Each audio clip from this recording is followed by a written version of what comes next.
Welcome to On the Journey, stories for leaders and aspiring leaders. This is your host, Leo Rodriguez. I'm very excited about bringing you a little preview of what this podcast is all about.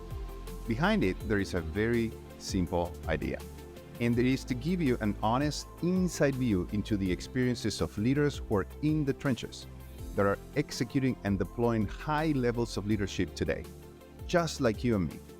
On the Journey is a platform for them to share and for you to learn how they are traversing that journey. And I want to do this by exploring specifically their transition points, whether they were an account executive or an individual contributor and they moved into a leadership role for the first time, or as they progressed into higher levels of leadership in their careers. Through honest, no-holds-barred conversation, I will explore their motivations, their preparation, their mindset, who their mentors were, frameworks, mistakes, thoughts, and advice, so you can put them into action on your own journey. If you're a leader or an aspiring leader, you'll have a first row seat to my guest experience, almost like if you can join me and together we can pick the brains. So are you ready? Let's go. Welcome to On the Journey. Enjoy. Hello and welcome to Season 1, Episode 2 of On the Journey, story for leaders and aspiring leaders. This is Leo Rodriguez, your host, and this is a special one. I got to talk to a good friend of mine that I haven't connected in a while, Britnee Weza. We met at Alteryx, but she has a long leadership career working for companies like Johnson & Johnson and Tableau, Alteryx, and today she's a sales director for the digital natives segment at Databricks. Britnee, it was a fantastic conversation. I enjoyed it a lot. She's one of the first leaders I talked to that said leadership is hard. And it's true. It's a hard profession. It's tough. We don't typically talk about it among leaders or recognize it, and it's hard. And that's part of the vulnerability that characterizes Britnee. She also talks about that particular vulnerability and how she got advice throughout her career to show her chinks in the armor and how that impacted her career positively. She talked to me about differences between a mentor and a sponsor and how they made contributions to her development, and shares her best advice, one of the best advice she got, which is find problems and take a stab at solving them, and how that accelerated her development as a leader. Talks about giving feedback and why it should be ongoing and not just at the end of the quarter on some particular times. It's important to share that. She touches on something very important that I think it is most of us leaders struggle with, which is leaning in on people's positives and their style to make them successful, and not just trying to imprint the things that made you successful as individual contributor. So it was a wide range and a fantastic conversation with Britnee. Thank her for being part of the podcast. So all this and much more in this episode of On the Journey. Welcome and enjoy. Britnee, thank you so much for being here in the podcast that I dubbed In the Journey. And that's a temporary name. I don't know what the name is, but I do know the purpose. And the purpose is to make a contribution to the leadership community, to people like you and me that are in the journey of leadership. And by the way, I'm really excited and honored that you decided to do this with me and said yes. The idea is that we provide a platform for people like you and me that are in the journey of leadership, and they are, making great contributions, deploying high quality leadership, but don't have a platform like other more known leaders in the industry that are well deep into the journey, and they are in every other podcast. So that's one. And the second one is just to explore those transition points, and that's the key. Like, how do you prepare for it? What inspired you to be a leader, and what did you find different mistakes you made? Hopefully the listeners are going to kind of take something away. Like, if they take one or two things they can learn from you, I'll be satisfied. I don't know about you, but I will. So the way I want to start this is I want to signal something, or I want to sort of point at something that caught my attention when I met the leaders that I have as guests. And you and I met at Alteryx. We worked together there in different markets, but we worked together there, and we did the onboarding together. I hope you Mhm. remember it. I do remember the onboarding was very special because it was a lot of people, very exciting. But I remember seeing you across the room and you speaking at the onboarding, and you had a very, very distinctive energy signature. You were very senior, very articulate, came across as extremely experienced, and then from then on we developed a relationship at work. But I always wanted to ask you is where that came from. How did you develop that professional stance that come across really polished, really strong? Was there a leader that inspired you? Was your own development? I love to hear about that. Well, thank you so much, first and foremost. I love hearing that's how I came across because I'll tell you what, when I first started Alteryx, it was a big jump for me from where I came. I Yeah. came from Tableau, commercial leadership, in the technology space, to being promoted to an enterprise field leader. And so, although I may have had the confidence, able to articulate and show the confidence, I definitely was a little over my skis. I felt at the point, but I knew that the mentorships that I had, the training, and not just as a leader at Tableau, but as an IC throughout my career leading up to that. You get so many different experiences and at bats to really fine tune your skill set and to prepare you, for professional settings. So thank you. I appreciate that comment. Haven't heard that before, and I really like it. Yeah, well, if you were over your skis, you didn't show it, not for a second, and it was also reassuring when we were there that we were hiring that type of people that were like very, very focused and serious. So great. So you've been in a host of great companies: Johnson and Johnson, Tableau, Alteryx, and now in Databricks. What inspired you? What kicked off your leadership journey? What inspired you to become a leader? Yeah, well, as it pertains to leadership, just in general, and just taking a step back, I think there's a common thread in a lot of leaders that maybe you've spoken with, you've had as mentors that I've seen throughout, my career, but then also my personal life, is that in one way or another, people who end up being leaders in their career, they're already leading, whether in their personal life Mm, or in their professional life, in the role that they're currently at. Maybe as an IC, maybe it's, in college and you're taking on extracurricular activities. Maybe it's, you're a family of 3 or 4 and you're leading your siblings. right. I mean, there's all these experiences and opportunities to lead in your life. And I found that I was no different. I grew up essentially wanting to lead, and maybe that's because I was the baby of the family. Figured, I have some opportunity here, and really just set out on a journey Right. of trying to discover where I was at in my personal life and what I wanted to do long term. And something that really inspired me as I think back to leading and how I got into it originally is I got tapped on the shoulder essentially from a mentor who identified in me just some skill sets. And that's not typical, you'd say, for female talent. Typically, they're not the ones getting tapped on the shoulder. But Right. I had a female mentor at Tableau who tapped me on the shoulder and really took interest. Right? They saw my performance as an individual contributor, saw how probably type A and organized I was, and very in tune with delivering results and the Yeah. process of how you do that. And she took me under her wing and really helped develop some of those skill sets with weekly, bi-monthly one-on-ones, lunches, and really became not just a mentor but a sponsor. And I think that is so important to have, in your career. And even if you're not getting, let's say, tapped on the shoulder, because that's not common, I would say. Really seeking out those mentors and sponsors, especially sponsors, because those are the ones who will be, in the room saying your name for that next promotion. Right. So she Right. really helped identify for that, first opportunity of, have you ever considered leadership? And then you start thinking, well, yeah, maybe. I mean, I really like being an individual contributor, having the control of my future and my destiny. But looking back, like I'd mentioned, all the years of even my personal life and growing up, it's like I have had people help, right? Identify mentors, again, even personally, family, friends who inspire and give you ideas of growth.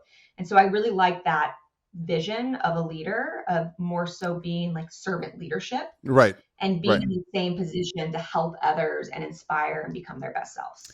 Yeah, great. Well, right in Britney fashion, you threw like 5 things that we can spend the whole weekend, the whole week talking about. So let me just pick a couple of things that I think are very important. So you said a lot of people is already that wants to be leaders. They probably are exercising leadership in their current life, and I couldn't agree more. And one of the things I tell my A's that want to consider leadership is start acting as a leader today, and Mhm. and you are already in a position where you can exert leadership by building your team around it, your BDRs, even for your customers, your marketing team, your field marketing team, your partner team. That team number one, you can be the leader of that team, cast the vision, and excite them about how you want to develop your territory, whether you want to get to quota or whatever it is that you want to accomplish. And that's a great thing. Is the people that aspire to leadership are typically have the breadcrumbs of executing on that. Right. You mentioned mentor and sponsor. What's the difference? Yeah. So, mentor might be someone who, you identify, you ask for time, you take them to coffee, you spend, maybe it's once a week, once a quarter, once a year, whatever it may be, and you have that consistent line to reach out, ask for advice. The sponsor, which is less common, and I learned this years ago, Hmm. is going to be someone who is actually going to be bringing up your name Yeah. for that next role, right? Who's going to be suggesting you based off of those skill sets, and they're going to be vouching for you. So they're going to say, I know, let's say Britnee and her experience and how it could translate to X role. I think we should put, her up for the role, and that's huge. Right. Statistically, more men have sponsors than women. Yeah. And women, Yeah. I wouldn't say have issues finding mentors per se, but really try and turn some of those mentors into sponsors, whether it's at your organization or at other organizations. Just great. Thanks for clarifying that, because that's one thing I learned right now in this podcast, and I think for the listeners, it's in my mind, it's really uncommon that is a frequent thing for people that really want to aspire Mhm. to leadership. They stop at aspiration, right? But proactively seeking. And I remember you and I, when we worked at Alteryx, we had a couple of conversations sort of around that. Do you agree? Do you think it's uncommon that people seek mentorships and sponsorships proactively? Yeah, I think it's much more common to find it internally in the current organization you're at. I was part of a women in leadership program at Alteryx. Yeah. Myself and several other women founded it, and it was a great 6-month experience where we got to go through a ton of different leading exercises, strategies, skill set development. And one piece of it was about your network and your mentors and Yeah. sponsors. And most people do have that stronger network, internally. And then when you start thinking about like the spider web effect of who's outside your current company, who can you call up on the phone, grab coffee with, seek advice, really build on that relationship, but then also your own skill sets. A lot of people, I think, struggle keeping relationships with prior organizations and those mentors or sponsors, or seeking those mentor sponsorships outside of their own comfort zone of their Right. company, Right. right? Because they're probably thinking, what do I have to add? What value? But the reality is, a lot of leaders, they want to help people. And when people are Yeah. driven and they make an ask, they'll typically say yes. I mean, I'll be the first to say I am so impressed when someone will message me on LinkedIn, and not just saying, are you hiring? right? I had this gal who was in the medical device industry because I was in medical devices for 8 years, so the first part of my career. And she found me on LinkedIn, and she came from Johnson & Johnson as well. And I didn't know her, but she reached out, had a very thoughtful message, and said, we have similar backgrounds and I'm trying to pivot into technology as well. I'd love if you have 10 minutes. I'd love to spend some time with you on the phone if you're available to learn about your transition, how you did it, and see if I can make a transition like that too. And that took guts, right? Absolutely. To reach Yeah. out stranger and ask. And Yeah. we spoke multiple times over the course of a year. And I set her up with, after I helped prep her and, got to know her a little bit better, I set her up with some interviews with Databricks for a potential role that she could transition to and really leverage her healthcare background, because lots of companies, are looking for those industry specific Right. AEs and Right. individual contributors who have that background and that industry experience. So, Yeah. yeah. That's great, and I think this was common also with previous guests, where it is rare that people that wants to get into leadership, they come forward and seek mentorship or even voice their desire. Like I don't, I've been a leader for a long time. You've been a leader for quite a while. I don't get flooded by people saying I want to get into leadership, right? Right. It's really uncommon, and I think one of the learnings from this developing this podcast and talking to other leaders is, if you want to, and you're an individual contributor, or even if you're a leader and want to move to second line leadership, etc., just make it known. Just let people know, right? Let other leaders seek mentorships and sponsorship is critical. Great, awesome. I really appreciate that. Now let's get to the core, right? So think about your first leadership role, and you mentioned part of that with your sponsor and your mentor. You went through coffees, etc. Tell me, as you were going or moving into that leadership role, what did you do to prepare the stock and that help you when you finally got that role? What did you do, even if it was an unstructured program? What were the things that helped you? Yeah. So my first leadership role was in 2018 at Tableau Software, of the named commercial team. So current customers, under 500, million in revenue a year. And I will say this of how I got into it. It was a little bit of a process, Mm. but I think most, transitions of your careers tend to be a process. Um, as an individual contributor, and this is going back to kind of doing the job before you have it, right? I received some of the best advice I'd ever received that really helped me understand what makes me thrive in roles in general.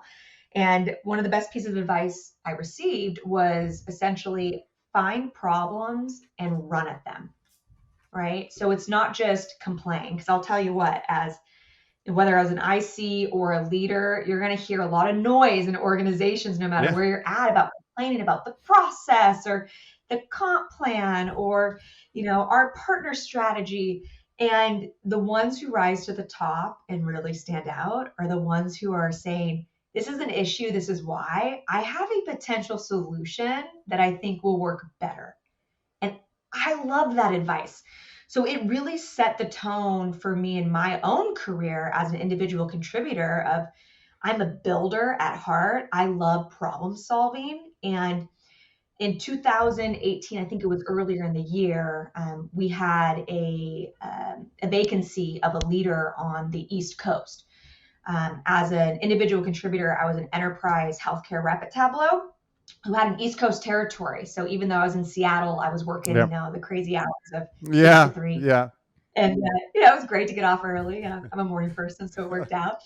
But because of that vacancy of that leadership role in the East, I had made a proposal to the leadership team that covered that opening, because I didn't want to move. I'm a Pacific Northwest girl through and through, but I made a proposal to do an interim leadership coverage while I'm still covering my accounts as an account executive.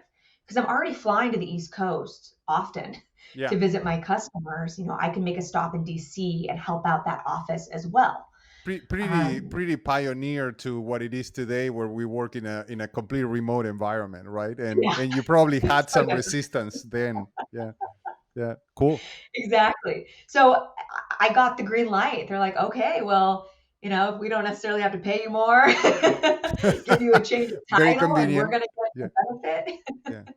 Yeah. And I think it was just a win-win, right? I got to Yeah. develop some of those skills, dip my toes in the water per se of, will I like this? And then also still remain my autonomy as, an individual contributor, but then also try out leadership. So I did that for about 3 or 4 months, really enjoyed it.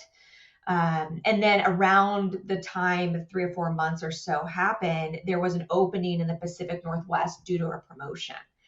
And so it was just natural for me to interview for it. And what Yeah. was really cool is it wasn't an interview where I said I would do X. It's I've done X, right? This is how I've coached. This is how I motivated. These are the challenges I had early on of being a peer-to-peer leader, which, Right. is always hard. Yeah. Yeah. Well, I love the story on so many levels. So first of all, I celebrate proactiveness as a leader. Having other people coming to me with solutions, it's so important. You said it is like, as leaders, when you're in leadership positions, probably 70%, even more of what you hear are problems. Yeah. Why this doesn't work, what doesn't work. Rarely you find people that bring solutions, and when they do, that typically correlates with high performance and a path to leadership. So, and I can literally go to the page of notes from my previous guests and pinpoint this issue of, or this trait, I would call it trait of, act as if, put yourself in a position where you can execute the job even before you get the job, right? So Right. don't worry about pay, don't worry about status, don't worry about anything, but just find the opportunity to execute, because you also, in doing so, you're putting yourself in a quite safe position. You can make all the mistakes in the world, you can test safely. Repercussions are potentially not as severe if you're already a leader that is stepping in with the Right. title, with the pay, right? So, um, what did you learn? What did you learn during those 3 or 4 months? Like, give me 2 or 3 nuggets of that you learned, that then you went into that leadership position 3 or 4 months later, and you said, you talk about coaching, you talked about support of your A's. Like, what did you learn in that process? Yeah. So, first and foremost, leadership's hard. It It's not a is. cakewalk. It It's is. not easy. I've heard some people like, oh, I think I like leading because it seems like a little less stress. I'm like, no, no, you actually inherit the stress of all your account Everybody. executives. Yeah. Yeah. Totally. Um, yeah, it's tough. It's hard. And, the transition from being a peer to being a leader is also very hard because, not necessarily it's the easiest for those AEs now that you're leading and coaching, especially if, per se, you've been there less time than them, right? There might be the attitude of, I know more than you. Right. I don't need help. I'm a lone wolf. So that's probably one of the biggest ones, is just having the awareness that it's tough and just being gentle on yourself, right? I think most type A people are Yeah. really hard on themselves Yeah. and try to find a solution to every issue, and just telling yourself it's okay that I might not be, just instantly great at something, because that was one of the Right. biggest I guess it would be a mistake, but learning points in my very first quarter as a leader is I technically failed according to the numbers. I got 62% in my first quarter as a leader. And I thought to myself, I'm not good at this. Like, aren't people supposed to succeed? And, granted, it was a quarter, it wasn't the Yeah. whole year, but you have these high expectations of yourself, and it really starts having you look Yeah. inward. And the Yeah. beauty of failing, right, and not just being successful right out the gate, is it really forces your hand to continue that proactivity of seeking out help, right? Seeking out people and advice and then self-reflection and internalizing, what could I have done Yeah. better Yeah. or different to get a different result? And sometimes it's nothing. Like, you just had a really bad quarter, Yeah. right? You Yeah. Yeah. inherited X, and this is just what happens. And perhaps your impact doesn't even really take place until, 6 months in. But that was like a huge learning point, I think, is that mistakes are okay. And even if you're not great right out the door, that's okay. You have time to work on it. Yeah. Um, and then the last one that I always laugh when I think back to this story. So that mentor who I talked to you about, who, Yeah. really took an interest in me, and she, would meet for coffee and help develop and coach. When after I had my interview, and she was giving me feedback like a couple of days later on it, she had sat across from her desk and she's talking to me about the interview. She's let me know it's one of the best interviews I've had in terms of preparation and what you brought to the table. And it felt really good. And then she says, but I've never seen a chink in your armor, and that Ah, concerns me. you're And not and vulnerable. You're not vulnerable enough. Yeah. Yeah. I looked at her and I thought, isn't that a great thing? Like, you haven't seen, like, where I'm busting at the seams Yeah. and falling apart, right? I've been able to hold that in. And I was, I So think I was in my true. late So true. 20s at Yeah. this point. Yeah.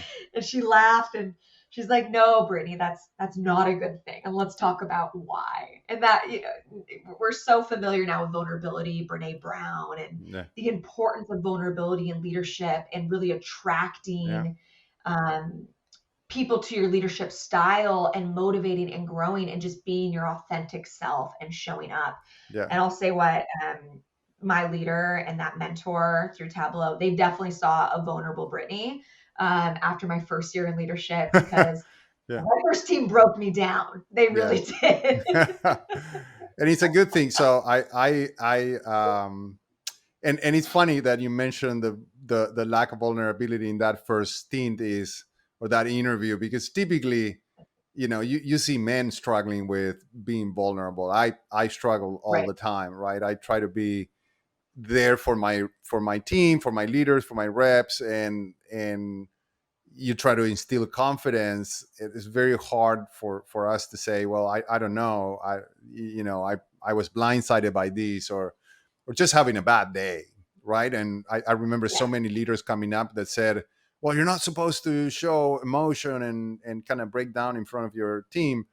But I can totally see Britney like trying to go, and it's very polished, and it's true. It's critical that, um, particularly in these days, right? We're transitioning generations very fast, and there is a component of letting other people know, particularly with the amount of change. There's no way you're going to know everything that is thrown at you. But I love the fact that you had a hard first quarter. That is a good thing. You learn a lot. What did you do to build or instill confidence and gain the trust of your team? What were some of the things that you practice or realize throughout the journey that you had to do to earn their trust? Yeah. Yeah.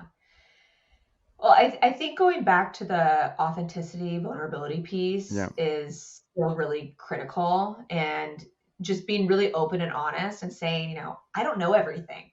I won't know everything, but I do have some great ideas based off of what I've done in the past. I'm here to learn and support. And like, my job is to remove roadblocks and support you. So I think first and foremost, leaders' ability to jump into the role, or the trenches, as a lot of people say, Yeah. and do the job, side by side with your team, is really important. They need to know that you're not above that, but you're with them. That their number is your number, Critical. and I Yeah. always tell them that Critical. your Yeah. success is my success. I mean, here at Databricks, there's no hedge on quota as a Mm, leader. okay. That was a first for me. So literally, my team's number is those individuals' number is my number. So Right. I am 110% invested in making sure they're successful and supporting them in that job, whether it's on customer calls, prospecting, really spending time on how to overcome those obstacles. So that's really key. Yeah. And then one other nugget that I think about too, just from prior experience, and it's a small thing, but it's a mighty thing. I had a leader at Tableau, and I'll never forget this. This was when we worked in the office, right back Right. in Right. the Right. day, pre, Right. who would come in every morning with his headphones on and then into the row where we sat and just sit down at his computer and just start typing and just doing his work. Not a hello, not a how are you, not engagement. And it just felt like such a disconnect, Yeah. right? Where he wouldn't greet, he wouldn't engage. And it felt like he wasn't leading to help us, that he was leading to help himself. And then I think of the polar opposite, and you probably remember this individual, like David Norwood at Yeah. Alteryx, Yeah. who's like the mayor of Alteryx. Yeah. He would walk into an office and he would greet everyone on the Everyone. floor, He would light right? everyone up. Yeah. Common practice. And it was such a genuine care for others. How are they? How was your evening? What would you do this weekend? It was just such energy, and people really fed off of that and loved his leadership. So I think of like a little nugget like that for establishing trust and credibility, and just making sure that you engage and really show that you care about people. I mean, hopefully you do, but you engage in the virtual world. You can do that by hitting Slack or Teams, picking up the phone, having your video on, and actually showing that engagement and interest, and not just keeping it business, but asking about people's personal life too. Yeah. I Yeah. think that's important to show that you care outside of the typical hours of 8 to 5, because so much of your personal life really helps motivate and drive like how you perform and do it at work. Absolutely. Absolutely. And I like some of the things I think I struggle with. You probably did, but some leaders sometimes there is a fine line between your team Yes. sort of connecting with your team, having an empathy, and then over rotating to being that benevolent leader that doesn't enforce performance and metrics. And I feel like some new leaders or even I've seen it, some experienced leaders, they feed off being the good person, the good leader. I Right. think but performance tanks because they are hesitant at the point of having a hard performance conversation. It's a different trait. I think that the thing that I like that you brought from David is that he was not only has a great people leader, but his people would perform for him, and he would have the hard conversations when he needed to have it. And I Hmm. think it's really important, right? You mentioned and by the way, it's just so much stuff that you're giving me, so much to work with, that I'm afraid we're going to go for long, but I'll try to keep it in like in the swim lanes. But you mentioned one thing that you said leadership is hard, and that's Yeah. probably a realization that you take on when you become a leader, right? And you don't see the full brand and extent of it until you are a leader. What other things did you experience as a leader in place that were very different? What was a learning? What was very different for you than what you thought in your head was going to be when you were aspiring were an aspiring leader? Yeah. So, something that it was my first director at Tableau. And what I really appreciated about him and learned from him was, feedback just shouldn't be at the end of a quarter or your half yearly review or the end of your year. It should be ongoing. all the time, and it should be both Yeah. sides, right? How am I doing? How could I improve? And vice versa. You should be giving feedback up. Um, he gave me some feedback early on, and this was a struggle I had when I managed at Tableau, but I've really fine-tuned it over the years. It was, knowing that, and I don't really love this analogy, but the analogy is like there's many ways to skin a cat. Yeah. Yeah. Knowing that there's many ways to approach a problem, business, a strategy, and every person is different in their style and approach, Yeah. and really leaning into the successes and where that I see is very successful and helping flourish and grow that is important versus just assuming and expecting that my skill set and what made me good as an individual contributor, if I take that and imprint it on someone else, it's going to make them great too. Right. Right? Because Yeah. I think a lot of people get promoted into roles because they're really good individual contributors. And just because you're a great IC doesn't necessarily mean you'll be a great leader, because a lot of Fact. those Yeah. type A, a lot of those type A ICs, like myself, was thinking, Totally. well, I'll just make the playbook. And then if they follow it, they'll do the same. They'll Yeah. perform. They'll do great. Yeah. And that was a huge learning point that I really struggled with. Was I don't get it. They're not doing it the same way. They don't want to. It's not their style, right? They're not Right. necessarily type A, or they have a different idea of how to do it. So instead of directing and telling people this is what you should do, it's coaching and asking, well, how would you approach that? What would be your style in, solving X? Why is that? Let's role play. And so I think that was a huge shift of directing, because there's a lot of leaders that just direct and tell you how you should do it. And there's a time and place for that, absolutely, especially when you're new. Yeah. I need to know the playbook, right, of what good looks like. Totally. And Couple of truth that you yeah. dropped there is complete different skill set. Being an IC than being a leader, Mhm. and moving from one to, like, success in one doesn't equate to success in the other. That you like one doesn't mean that you're going to like the other. Right. And there are so many leaders today that have made that transition with no prep, just made it and running with it, and they make a many times a negative impact. So I love that. And yeah, the other thing is, I would say conversely, you and I have been an individual contributor, right? And it's very easy to sell to the people that is like you. Right? Like you empathize very quickly, you connect very quickly. It's harder to sell, or one of the things you got to overcome as a seller is selling to people like don't necessarily like you. They're not like you. They're maybe, if you're not a confrontational person, they are very confrontational. Maybe you are very confrontational, but the other person is more congenial. You got to adapt your style to other people. The same thing happens when you're a leader. You can't just impose a style on people, right? You Right. will be over rotating very, very hard. Um, so great stuff, Britnee. I really appreciate it. So let's take a little bit of a detour before we go. I want to touch, before we leave, I want to touch on what's next for you. What are you doing to prepare for a future role? But I want to do a detour because I don't have um, many chances to make these questions, and I don't want to be controversial, but I do want to understand.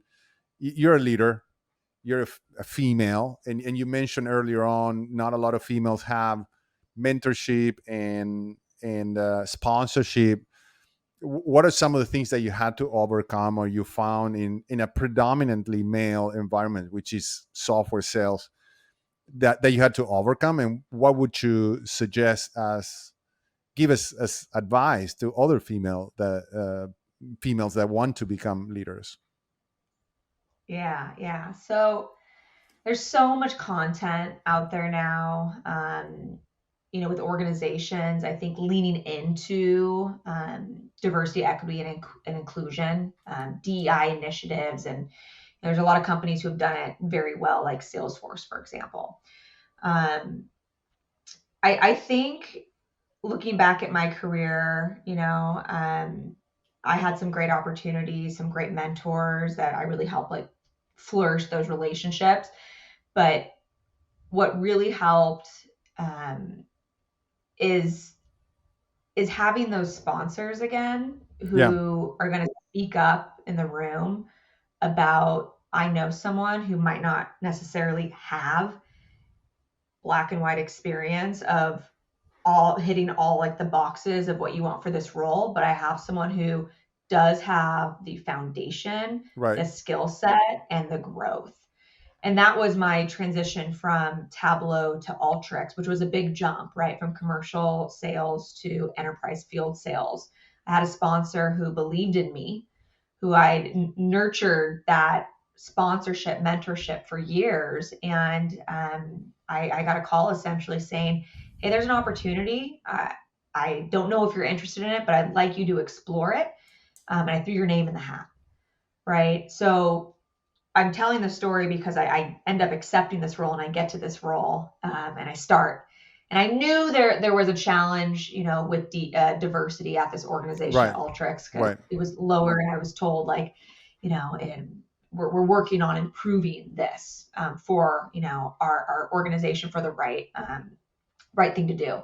But I didn't know when I showed up on my first day that I was the highest level female in sales Wow. at Alteryx. Wow. But I was a first line leader. And when I told people that, they were like, congrats, that's amazing. And I kept saying, no, it's not amazing. I should not be the highest, female leader. I'm a Right. first line leader. We should do better. Yeah. Yeah. And Alteryx really did over the course of a few years change a lot of their practices, Right. like a lot Yeah. of other organizations of how do we build the bench? How do we lean into diverse individual contributors? How do we develop leadership programs? And that's really what flourished at Alteryx was this women in leadership program idea of how do we build our bench of Yeah. candidates while also building the skill set, really investing in our people. So I think that's key is, again, if you see a problem and you note it and you have a solution or idea, go after it. That was me at Alteryx saying there's a problem. We have really poor diversity Yeah. and it sounds like we don't have a way to cultivate this talent, to nurture it, and then also to create sponsorship opportunities. So that was that woman in leadership program that I started with several other leaders at Alteryx to really help invest in our diverse talent. Yeah. Yeah. So I think that's really important piece there. I remember you working hard at it, and I celebrate the contribution. I think there is a double message there. Obviously, if you're a female looking to sort of change the environment for other colleagues and for yourself, be proactive, right? Don't just focus on the solution, and don't just focus on the problem, but be proactive, be part of the solution. But also to everybody out there, that's the other part of the message is be a mentor, be a sponsor for not just your, particularly males, your fellow man, but also for women in your network, right? Be active. I think one of the great things that we can do, and one of the greatest things that we can do as leaders, is influence the pond from which we fish from, right? So I like people to elevate by their own merits, but if we go and find the right sources where there is a higher percentage of females, you're going to start doing something to level the playing field. I don't know if you agree with that, but that's the way I think about it. Instead of forcing the decision later on, right? But Yeah, yeah. yeah, absolutely. And I would say as well, whether you're, a female or a male, and this piece of advice I read from one of the Sheryl Sandberg books, Lean In, Yeah. take risks. Like your career should be seen as a jungle gym, not as a ladder, right? So take risks. And I took a big risk when I left the medical device industry after almost a decade. And I took a 50% pay cut going into technology because I knew I wanted to pivot my career. I took a risk on myself financially, but then also knowing that you're in sales, you kind of make your own success, Yes. right? And you take risks and take bets on yourself. I think that's just so important because a lot of people may just live in that comfort zone and not take risks and go, ask for the interview, ask for a coffee meeting, or pivot your career completely. And just remembering that your career should be a jungle gym. It doesn't have to be a ladder straight up. And Yeah. you can go from enterprise sales to commercial, or a large Fortune 500 company to a startup. And I think you've experienced that in your own career as well, and how risks can really pay off Yeah. in your development. And, you might make mistakes along the way, but that's how you grow, right? Yeah, you will make mistakes along the way. It's guaranteed you're gonna Yes. make mistakes. It's how you grow. Yes. So let me first say, Brittany, great stuff. We're gonna have to do a part two. I'm gonna already extract a yes after your maternity leave, after your Yes. life changed completely. We have to do a part two because I think there is so much, and we're just scratching the surface. You have so much experience to share.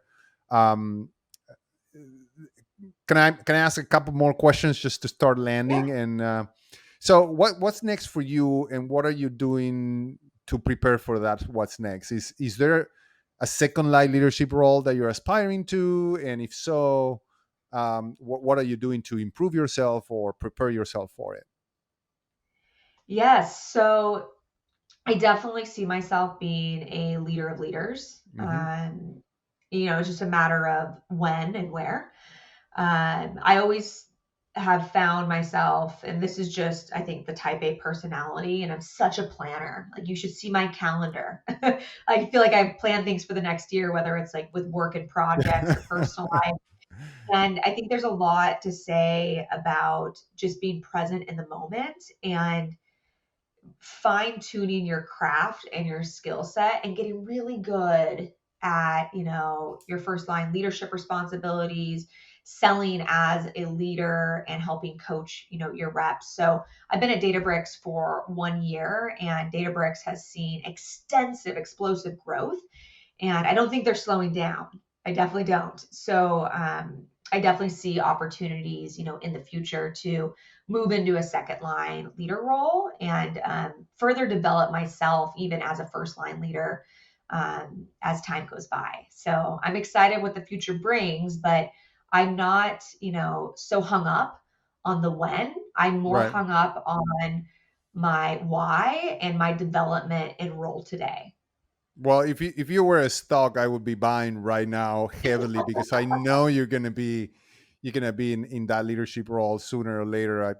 I think you have all the qualities to be there. And by the way, like I always appreciate your style and your contribution. It would be an honor for me to be associated with you when you get there. So I'm happy to be one of those that contribute to that career in any way I can. Couple more. So when you look back, right? So this is a little bit more reflective.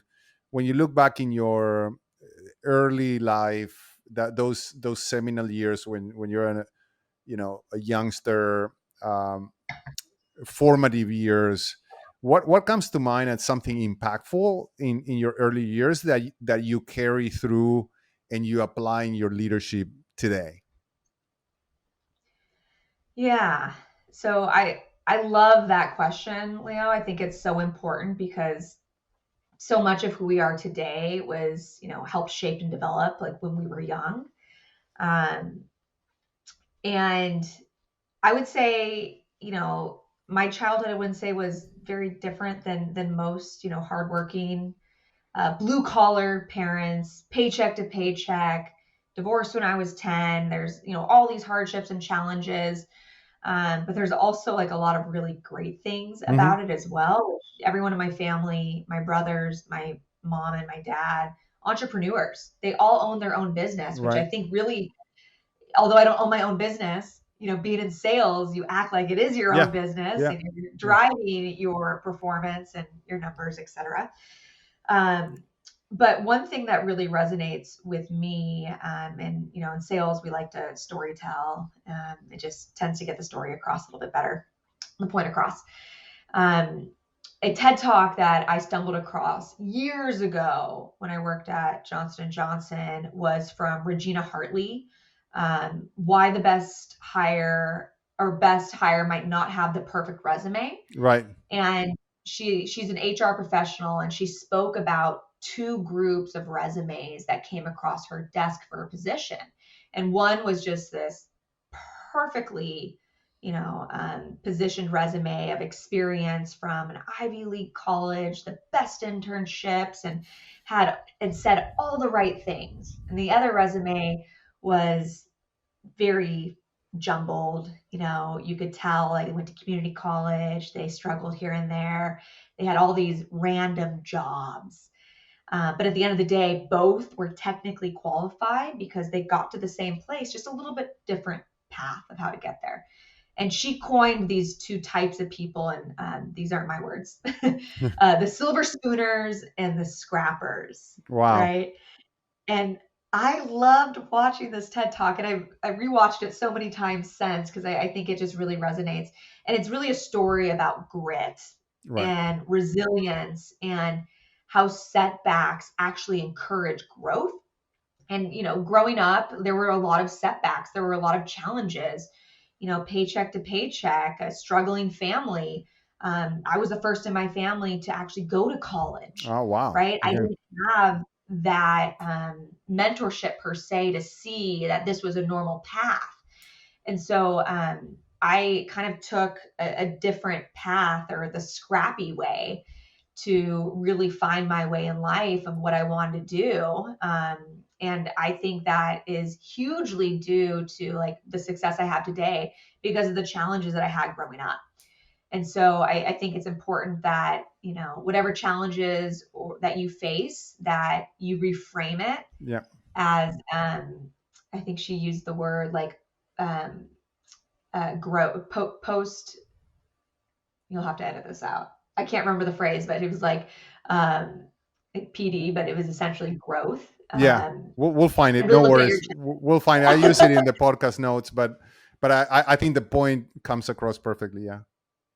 yeah, yeah. So that was a big one, just knowing that, everyone has challenges growing up, and Yeah. it really shapes you for who you are and It how does. you Yeah. approach things in the future. Yeah. And I think, seeing you perform and act, that comes through, right? So you come through very, very powerful, and I can tell that's rooted in, in episodes that harden you to some point, but don't come as rough, but just very sure of yourself. You had to go through some things to get there. So I appreciate that. I know that it's a little bit vulnerable to talk about Yeah. that, but I celebrate that you're open to do that in a little bit of what could be a public forum. So very appreciative of that, Brittany. So let's close out. Can you tell us? I mean, you talked a little bit about Databricks, but what does Databricks does? And you're working. What do you do there? Just a little bit. Are you hiring? And where can people find you if they listen to the podcast and they want to have a mentorship or a sponsorship session? I hope you don't get Yeah. rained on. Hopefully not. But um, yeah, Wouldn't that be a great problem to have? yeah. So, yeah, Databricks, I've been here for a little over a year now. And Databricks, it was a software company that was founded in 2013 by the founders of Apache Spark. And essentially, it's a cloud-based data engineering platform used to process and transform large quantities of data. So it's really gained traction over the past few years, and we've grown over $1 billion. It's a very strong organization. I've really enjoyed my time there over the past year. I work with a team of sales executives as a first line leader, part of our digital natives Yeah. vertical. And I absolutely love working with this customer base. In my biased opinion, I think it's the best sector there is because essentially we're working with companies who have incredibly talented Right. engineers and data scientists and just data teams in general who are disrupting the industry with their technology, right? They're tech forward, they're born in Yeah. the cloud. Yeah. They're companies like, who displaced Blockbusters, who Yeah, displaced the hotel industry. Think of Airbnb, Robinhood, Dropbox, all those type of companies. fantastic. So Yeah, I love them too. it's Yeah, fun. it Yeah, is. and I'm always learning, which is great because this industry, there's always so much more to understand, learn, and grow. And are we hiring? So Databricks and our team, we're always looking for great talent. And I think something that every leader needs to be doing is keeping a bench. So, if you have grit, if you have, experience in the tech industry, open source experience, big cloud vendor experience, like I would absolutely love to chat with whomever, would be interested in a potential transition. And I'm on LinkedIn. I think my contact information is there as well. So I'm always open to supporting and helping, people who are trying to pivot, transition. And I take definitely a liking to people who are proactive in their approach because I think that's just so critical to your own development and growth. Great, great. Well, Britnee, I want to take a second just to celebrate you, not only as a leader but also as a person. You know, my knowing you is one of the things that I take away from Alteryx. Even though after that we didn't interact that much, but I've been following your career, and I can confidently say this little podcast will be a nice piece of history when you become a CRO or a CEO that you can look back and say, "Hey, Leo, now you're gonna have to pay me all those royalties, right?" But and I know from people in common that you have deployed very high quality levels of leadership.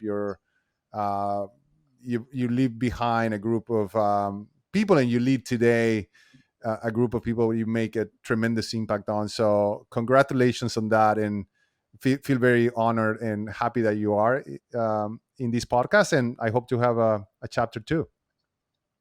Awesome. Well, thank you for having me on today, Leo. Really appreciate it. And yeah, I'm looking forward to podcast number 2 when I get back from maternity leave. Awesome. Awesome. Great. Well, good luck. Talk to you soon.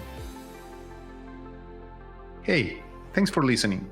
If you like this or any other episode of On the Journey podcast, please subscribe, like, or comment in your favorite podcast platform. This episode of On the Journey's idea, writing, recording, and production was created by me, Leo Rodriguez, and it was edited by Martes Multimedia, owned by Ricardo Urdaneta. You can find Martes Multimedia or Ricardo Urdaneta through Upwork.